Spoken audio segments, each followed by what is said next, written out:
Elle nettoyait méticuleusement le grand manoir, comme si elle tentait d'effacer sa propre présence entre ses murs. Lui, un millionnaire inaccessible, arpentait les couloirs avec une autorité pressante.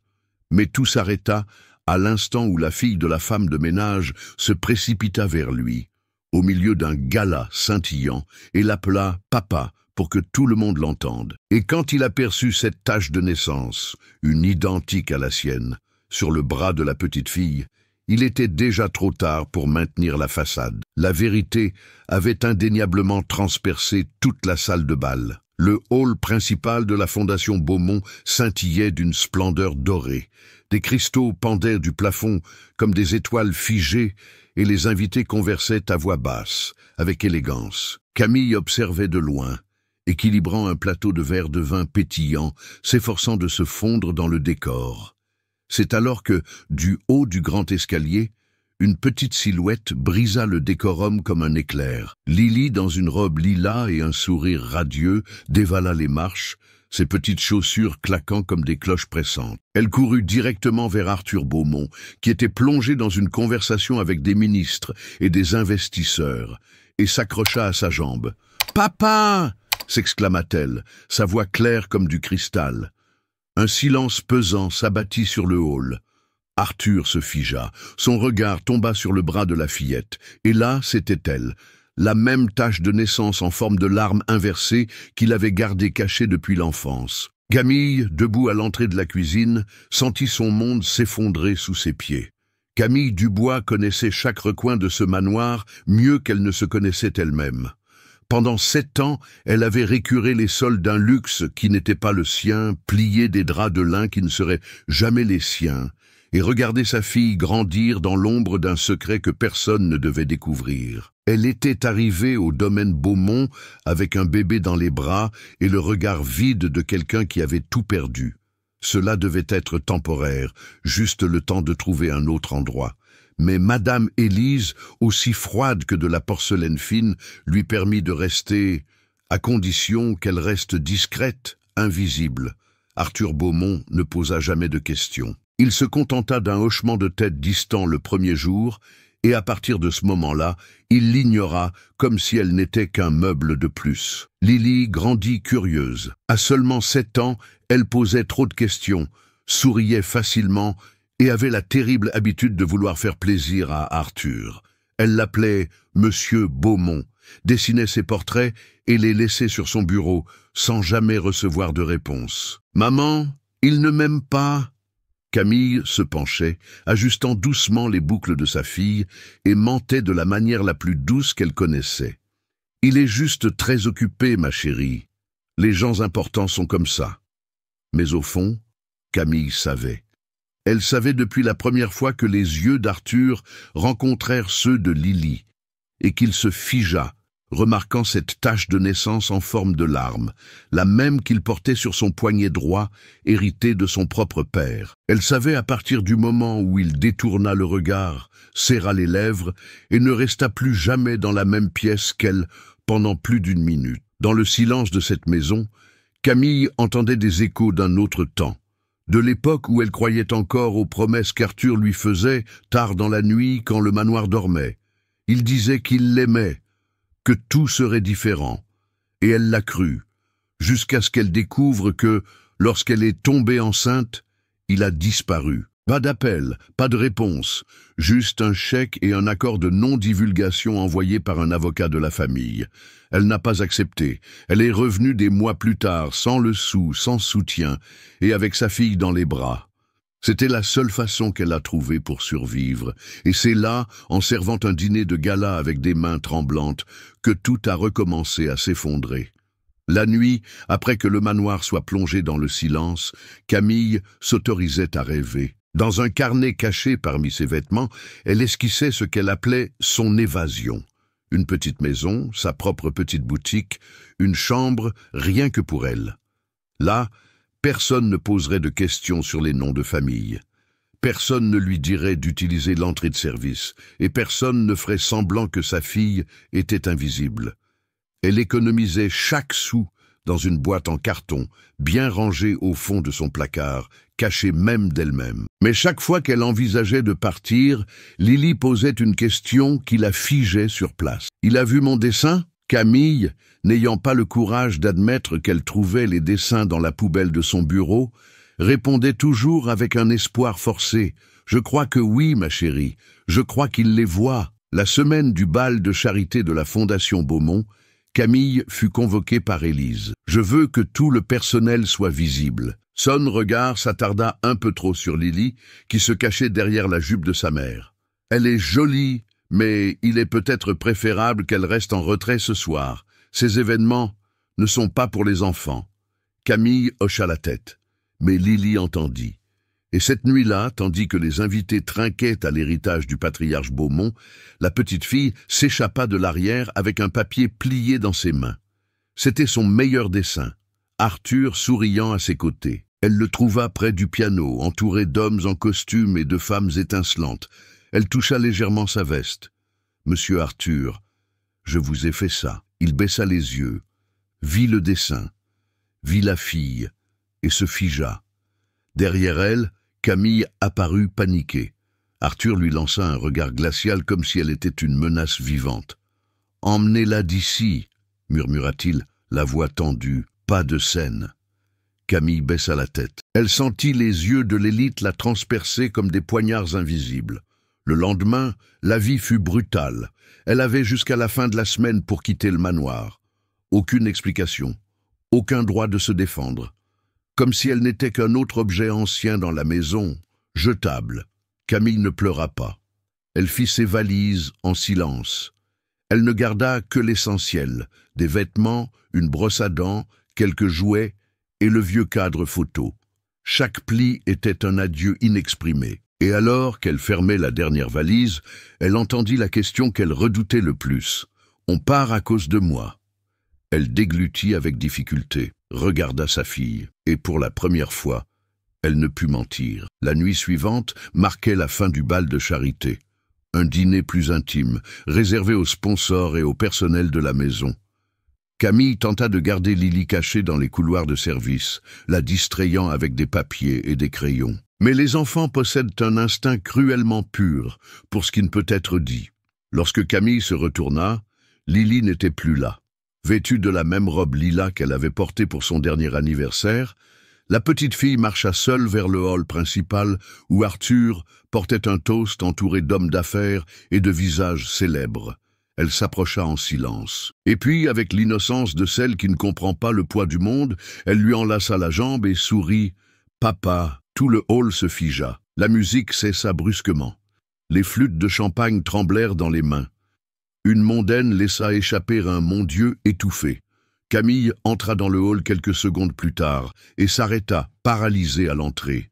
Le regard d'Arthur tomba sur le bras nu de la fillette, exposé par sa manche courte. Là, comme une malédiction silencieuse, se trouvait la tache de naissance en forme de larme, la même qu'il portait depuis sa naissance, discrètement cachée par des montres et des poignets de chemise. Il ne dit rien pendant de longues secondes, puis son expression se durcit. « Qu'as-tu dit ?» La voix sortit tendue, sèche. Lily, toujours souriante, répéta d'une voix plus douce, comme si elle partageait un secret précieux.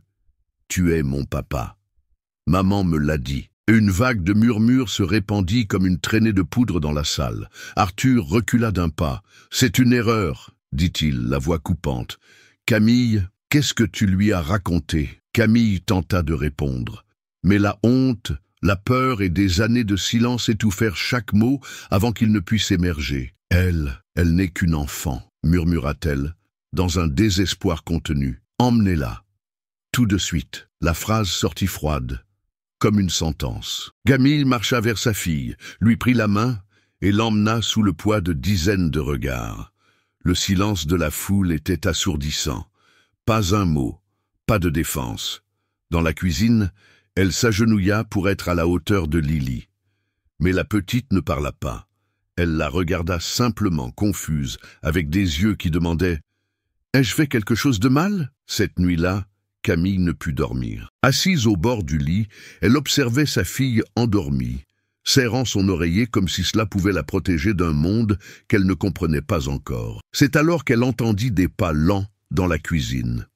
Madame Hélène, la plus ancienne cuisinière de la maison, entra avec une tasse de thé et s'assit à côté d'elle. « C'est un lâche, Camille, il l'a toujours été. » Il n'y avait pas de haine dans sa voix, seulement une tristesse que le temps ne pouvait effacer. Camille hocha la tête en silence. Ses yeux étaient secs, mais sa poitrine lui faisait mal, comme si quelque chose s'était fracturé à l'intérieur. « Avant, il était différent. Ils le sont toujours, » dit Hélène, jusqu'à ce que quelque chose menace leur monde confortable. Camille se passa les mains sur le visage. « J'aurais dû partir plus tôt. » Hélène la regarda tendrement. « Peut-être, mais maintenant, il est peut-être temps de ne plus partir, de ne plus fuir. » Camille ne répondit pas. Cette nuit-là, tandis que sa fille dormait, elle fixa le plafond sombre et se posa une question qu'elle avait évitée pendant des années. Pourquoi sa vérité devait-elle encore se cacher? Avez-vous déjà dû ravaler une vérité juste pour protéger quelqu'un? Avez-vous déjà fait semblant que ça ne faisait pas mal, juste pour maintenir la paix? Si cette scène vous a noué la gorge, laissez un « oui » dans les commentaires. Je les lis tous. Et savoir que vous êtes là, ça fait toute la différence. Le lendemain matin, le soleil filtrait paresseusement à travers les stores, mais dans la chambre, tout restait gris. Camille n'avait même pas la force de se lever. Elle restait là, immobile, les yeux ouverts, écoutant le son des crayons de Lily qui griffonnaient un vieux carnet. La petite fille dessinait en silence. Pour la première fois, il n'y avait pas de questions. Pas de sourire. Camille sentit le poids de quelque chose de différent dans l'air. Ce n'était pas seulement la gêne de la veille, c'était comme si, en sa fille, une pièce s'était déplacée. Une innocence s'était brisée, irrévocablement. Lily ferma le carnet et monta prudemment sur le lit. Elle s'assit à côté de sa mère, posant sa petite tête sur son épaule. « Tu es fâchée contre moi ?» demanda-t-elle doucement. Camille mit un moment à répondre. Elle se tourna lentement, faisant face à ses yeux qui semblaient contenir une question bien plus grande. « Non, mon amour, pourquoi penserais-tu ça? Parce que j'ai dit ce que tu me dis toujours de ne pas dire. Je voulais juste qu'il sache. » Camille ferma les yeux. Elle sentit son visage rougir. Comment expliquer que ce silence n'était pas la faute de Lily, que la honte n'avait jamais été la sienne? Puis vint la question qui brisa ce qu'il restait debout. « Maman, tu as honte de moi ?» Ce fut comme un couteau en plein cœur. Camille ferma les yeux, se mordit les lèvres. Puis elle prit une profonde inspiration, serra sa fille contre elle et répondit d'une voix étranglée. « Je suis fière de toi, ma fille. Tu es la partie la plus belle et la plus courageuse de moi. » Lily esquissa un petit sourire. Mais ensuite elle dit quelque chose que Camille n'oublierait jamais. Alors pourquoi continuons-nous à nous cacher? Les mots résonnèrent en elle comme un tonnerre étouffé. Elle ne connaissait pas la réponse. Ou elle la connaissait, mais avait peur d'y faire face. Cette nuit-là, tandis que Lily dormait, Camille ouvrit le tiroir et en sortit une enveloppe. Elle prit une profonde inspiration et commença à écrire une lettre. Pas à Arthur, mais à Élise Beaumont. À l'intérieur, il n'y avait pas de colère, seulement la vérité, et une seule supplication, ne la punissez pas d'être née. Le lendemain matin, avant que les premiers membres du personnel ne descendent prendre le café, Camille laissa l'enveloppe sur la table de la salle à manger. Elle savait qu'Élise Beaumont la verrait. Elle passa le reste de la journée à attendre une réaction, un regard, un ordre, un avis de licenciement, mais rien ne vint. Cette nuit-là, déjà au lit, elle entendit des pas fermes s'arrêter à la porte de l'aile des domestiques. C'était Élise. Elle entra seule, sans maquillage, sans talons, et pendant un instant, sans armure. J'ai toujours su qu'il y avait quelque chose d'étrange entre vous deux. Camille déglutit avec difficulté. Elle tenta de répondre, mais Élise leva une main, signalant le silence. Vous n'avez pas besoin d'expliquer autre chose. Votre lettre en a dit assez. Elle prit une profonde inspiration. Je veux juste entendre la vérité cette fois. Toute la vérité. Camille s'assit lentement. Ses mains tremblaient, mais sa voix sortit ferme.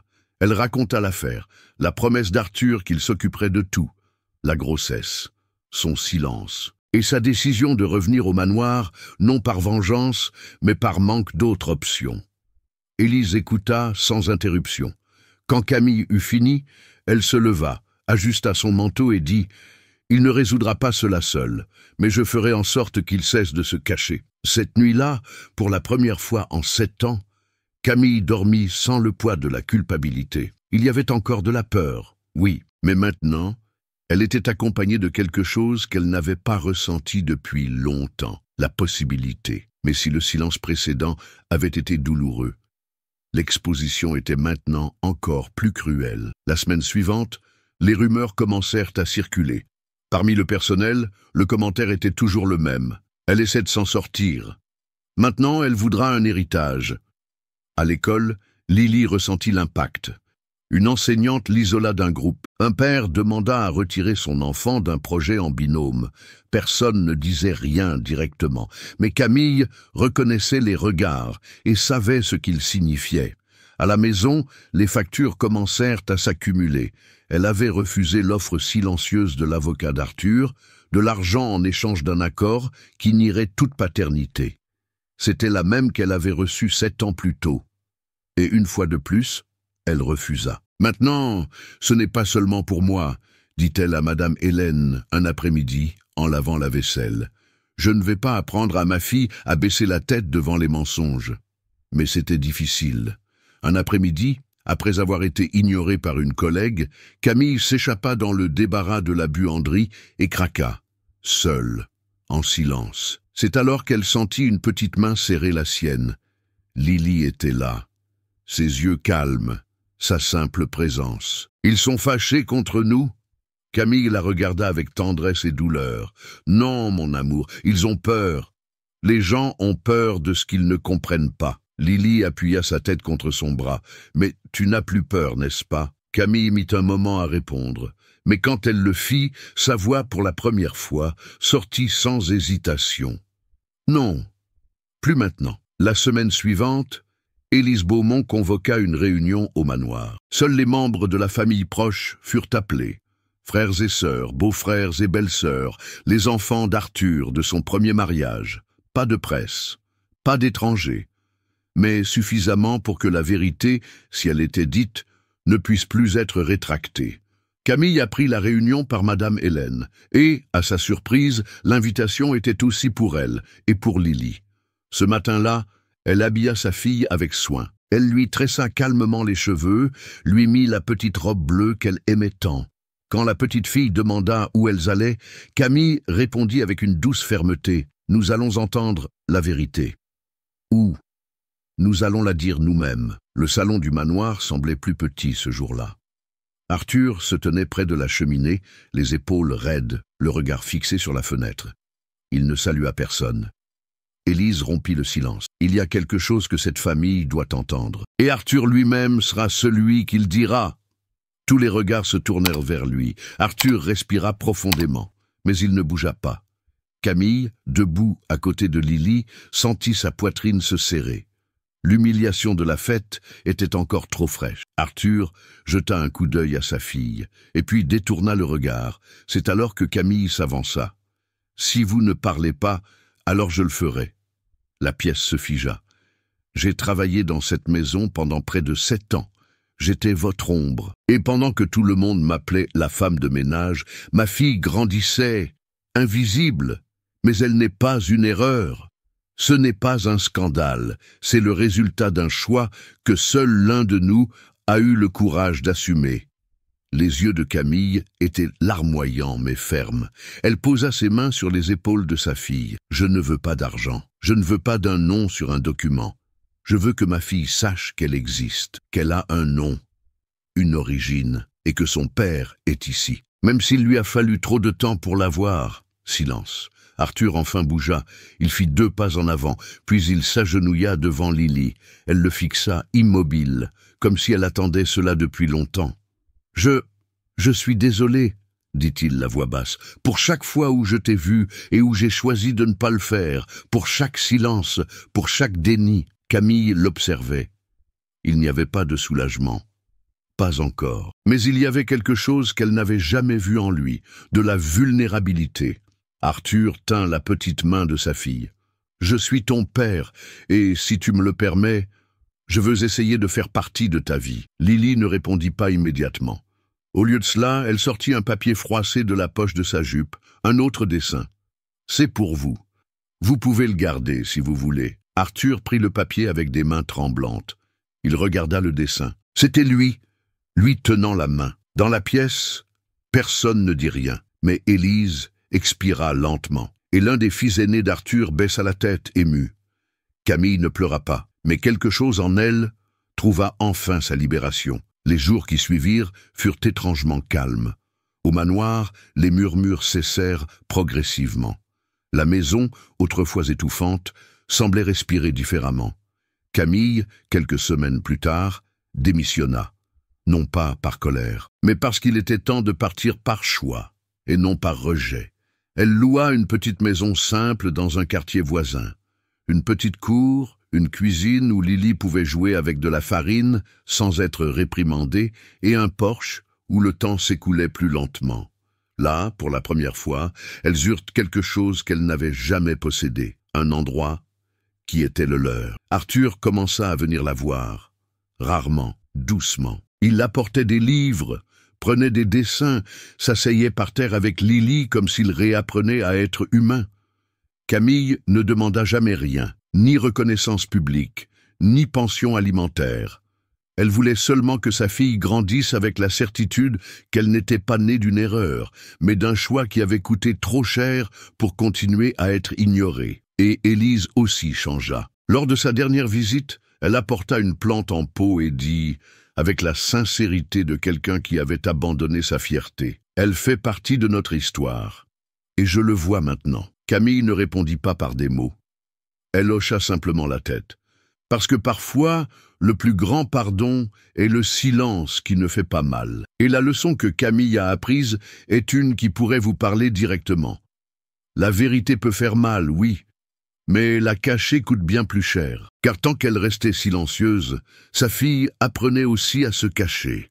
Et ce n'est que lorsqu'elle a décidé de se montrer au monde, avec tout ce qu'elle était, sans demander la permission, que les choses ont commencé à changer. Parce que le courage, parfois, n'est pas dans le combat, mais dans l'existence sans excuse. Si cette histoire vous a touché d'une manière ou d'une autre, si à un moment donné vous avez ressenti un serrement au cœur, laissez un j'aime. Cela montre que des histoires comme celle-ci comptent encore. Et je veux mieux vous connaître. Dites-moi dans les commentaires, de quelle ville ou de quel pays regardez-vous? C'est toujours émouvant de savoir jusqu'où ces histoires parviennent. Si vous croyez au pouvoir des récits qui parlent de douleur, de dépassement et de vérité, abonnez-vous à la chaîne. Nous ne faisons que commencer. Et chaque nouvel abonnement me donne la force de continuer. Et ne partez pas encore. Choisissez l'une des histoires que j'ai laissées à l'écran. On se voit dans la prochaine vidéo.